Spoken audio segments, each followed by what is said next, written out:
knew some struggles and some opportunities. And so for me, I felt this huge duty to my peers and coworkers and team members who I had spent years getting to know, that I had this huge duty to make sure that I am building an environment where they are going to thrive.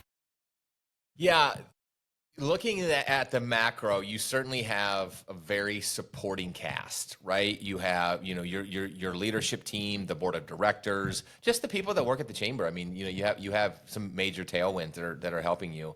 Let me back up though and just get personal for a second. So you had to go from, and you still are going from, very much a doer, right? You were in the thick of it all the time, to now trusting others.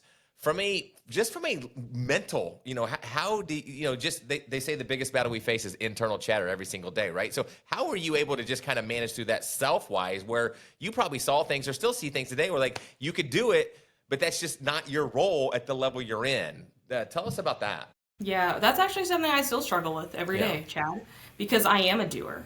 And I think how I got to the role that I'm in is because I'm a doer. I do Yeah. a lot of work. I grind.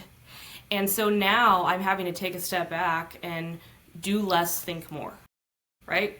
And that's something that has been this push and pull with me internally, I would say, and my team will tell you that too all year, is okay, how do we block off some just thinking time on my calendar to make sure that I'm still focusing on our strategic plan and the big picture of how we get there, rather than getting caught up in the mundane weeds.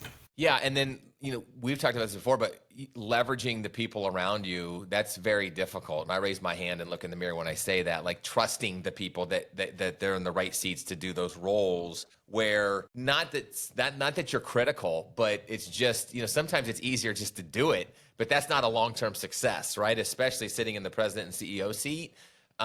So have you found that is that subsiding, or are you still like chomping at the bit sometimes to actually just get in the weeds? No, I would say that's definitely subsiding, but I'm lucky because I have an awesome team that I have a huge amount of trust in. And so I know how incredibly skilled they are in what they do for the Missouri Chamber on a day in and day out basis. One thing though, Chad, is you always talk to us, because if those of you who don't know, we do some work with Chad. So I hear every day in my brain double clicking, clarity, your buzzwords that are great tools for us. Getting people in the right seats. And so we had some organizational changes to put people in the right seat to get us where we need to go. One example is we put someone that had been in senior leadership in a more programmatic role. I saw how awesome he is to work with as our team. He has great vision.